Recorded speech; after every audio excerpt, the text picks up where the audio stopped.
Kisah teladan Islami.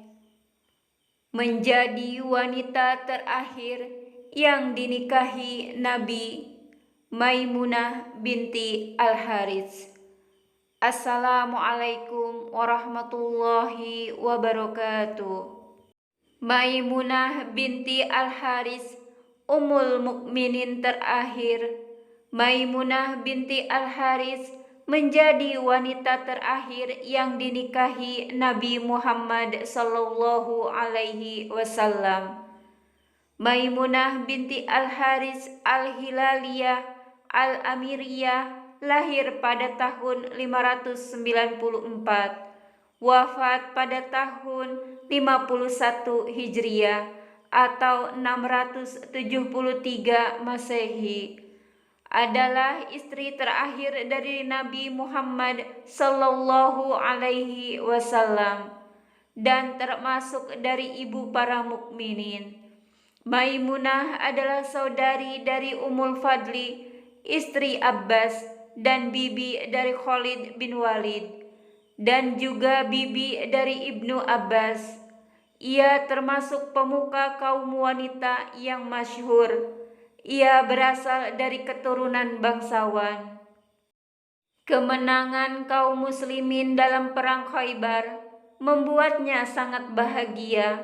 Pada saat yang sama, suaminya Mas'ud bin Amr Ats-Tsaqafi justru kecewa mendengar pasukan muslim meraih kemenangan. Cahaya iman telah menyinari hati Maimunah, sedangkan sang suami masih tetap membenci dan memusuhi Nabi Muhammad sallallahu alaihi wasallam. Perbedaan keimanan dan keyakinan itu akhirnya membuat pasangan itu bercerai. Maimunah binti Al-Harits bin Huz bin Al-Hazm bin Waibah bin Abdullah bin Hilal bin Amir bin Sa'sa'ah Al-Hilaliyah lebih memilih keyakinannya kepada agama yang dibawa Nabi Muhammad sallallahu alaihi wasallam. Namun ia masih menyembunyikan keimanannya itu. Maimunah lebih memilih tinggal di rumah Ibnu Abbas dengan keyakinan akan kebenaran Islam yang masih disembunyikan. Waktu pun terus berlalu. Waktu yang ditunggu Maimunah akhirnya tiba juga. Ia sangat menantikan terwujudnya perjanjian itu. Nabi sallallahu alaihi wasallam diperbolehkan memasuki kota Mekah dan tinggal di dalamnya selama 3 hari untuk menunaikan haji. Orang-orang kafir Quraisy tak boleh mengganggunya. Kaum muslimin pun memasuki kota Mekah dengan rasa aman. Kaum muslimin yang menunaikan ibadah haji mengucapkan kalimat talbiyah dan khidmat. Labbaik Allahumma labbaik, labbaik la syarika laka labbaik. Aku memenuhi panggilanmu ya Allah. Aku memenuhi panggilanmu ya Allah. Aku memenuhi panggilanmu ya Allah. Tiada sekutu bagimu. Kalimat itu menggema di seluruh penjuru kota Mekah. Menurut Mahmud Mahdi Al-Istambuli dan Mustafa Abu An-Nasr Asy-Sya'labi dalam buku Wanita Teladan, sampai-sampai bumi tempat kaum musyrik berpijak seolah bergetar. Mereka lari menjauh ke bukit-bukit dan gunung-gunung. Mereka tak sanggup melihat Nabi Muhammad sallallahu alaihi wasallam dan sahabatnya kembali ke Mekah secara terang-terangan dengan kekuatan dan keperkasaan. Tutur Al-Istambuli dan Asy-Sya'labi saat itu, di Mekah masih ada beberapa laki-laki dan wanita yang masih menyembunyikan keimanannya. Maimunah adalah salah seorang yang menunggu peristiwa itu terjadi di Mekah. Ia dengan penuh khidmat mendengar kalimat talbiyah, membahana di seantero kota suci pertama bagi umat Islam itu. Kedahsyatan peristiwa haji itu telah membuatnya berani untuk membuka keislamannya. Dengan penuh keberanian ia pun masuk Islam secara sempurna dan penuh kewibawaan atau izah yang tulus agar terdengar oleh semua orang tentang keinginannya untuk masuk Islam. Maimunah mengumumkan keinginannya untuk bergabung dengan Nabi Muhammad sallallahu alaihi wasallam dan para sahabatnya. Ia juga mengungkapkan keinginannya untuk turut bergabung dalam rumah tangga Nabi sallallahu alaihi wasallam dengan tujuan agar jiwanya yang selalu haus akan akidah yang lurus bisa mendapat siraman langsung dari sumbernya. Maimunah pun segera menuju saudara kandung Ummu Fadl dengan perasaan yang tergesa-gesa untuk menjadi salah satu dari ummahatul mukminin. Saudarinya kemudian membicarakannya dengan suaminya Al-Abbas dan diserahkanlah urusan tersebut kepadanya. Abbas sendiri pun segera menemui Nabi Shallallahu Alaihi Wasallam dan menawarkan Maimunah kepada beliau. Akhirnya Nabi Shallallahu Alaihi Wasallam menerimanya dengan mahar 400 dirham atau sekitar 12 juta.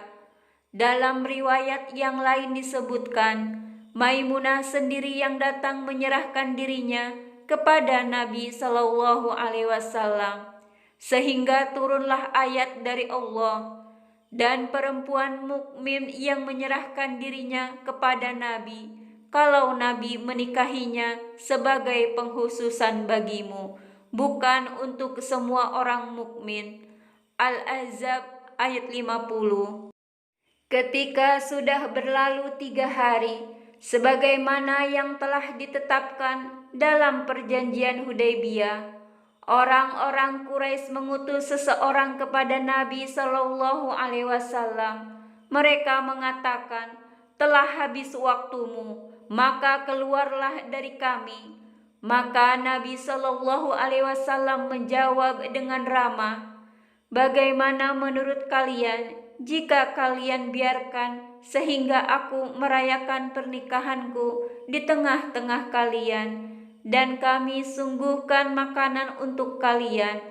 Mereka menjawab dengan kasar, kami tidak butuh makananmu, maka keluarlah dari negeri kami.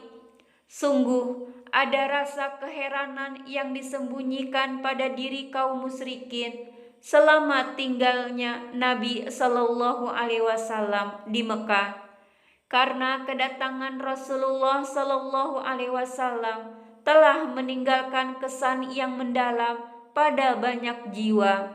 Sebagai bukti, dialah Maimunah binti Al-Haris. Dia tidak cukup menyatakan keislamannya, tetapi lebih dari itu, beliau daftarkan dirinya menjadi istri Rasulullah, sehingga membangkitkan kemarahan mereka untuk berjaga-jaga. Rasulullah Shallallahu Alaihi Wasallam tidak mengadakan walimatul urs dirinya dengan Maimunah di Mekah. Beliau mengizinkan kaum muslimin berjalan menuju Madinah tatkala sampai di suatu tempat yang disebut Sarfan yang berjarak 10 mil dari Mekah. Nabi memulai malam pertamanya bersama Maimunah radhiyallahu anha.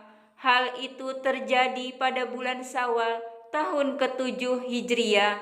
Selanjutnya Rasulullah bersama Maimunah sampai di Madinah. Lalu Maimunah menetap di rumah Nabi yang suci. Setelah Rasul wafat, tinggallah Maimunah sendiri hingga 50 tahun. Semuanya beliau jalani dengan baik dan takwa serta setia kepada suaminya. Hingga karena kesetiaannya kepada suaminya, beliau berpesan agar dimakamkan di tempat dilaksanakannya walimatul urs dengan Rasulullah. Maimunah binti Al-Has bin Hazm bin Buzair bin Al-Huzm bin Ruwaibah bin Abdillah Hilal bin Amir bin Sa'sa'ah Al-Hilaliyah. Ia adalah salah satu ummul mukminin atau istri Rasulullah Sallallahu Alaihi Wasallam. Awalnya Maimunah menikah dengan Mas'ud bin Amr Ats-Tsaqafi sebelum datangnya Islam, lalu mereka bercerai. Setelah itu Maimunah menikah dengan Abu Ruhm bin Abdul Uzza, namun kemudian ia juga ditinggal suaminya karena meninggal dunia. Lalu Rasulullah Shallallahu Alaihi Wasallam menikahinya ketika waktu beliau selesai melaksanakan umroh pada tahun ke-7 Hijriah. Namanya Barrah, yang kemudian Rasulullah Shallallahu Alaihi Wasallam menggantinya dengan nama Maimunah. Maimunah termasuk perempuan yang terhormat, salehah, dan sangat pintar. Ia pun salah satu perempuan yang menjadi perawi hadis. Di antara murid-muridnya yang meriwayatkan hadis darinya adalah keponakan-keponakannya seperti Ibnu Abbas dan Abdullah bin Shaddad bin Al-Had. Wallahu a'lamu bishawab.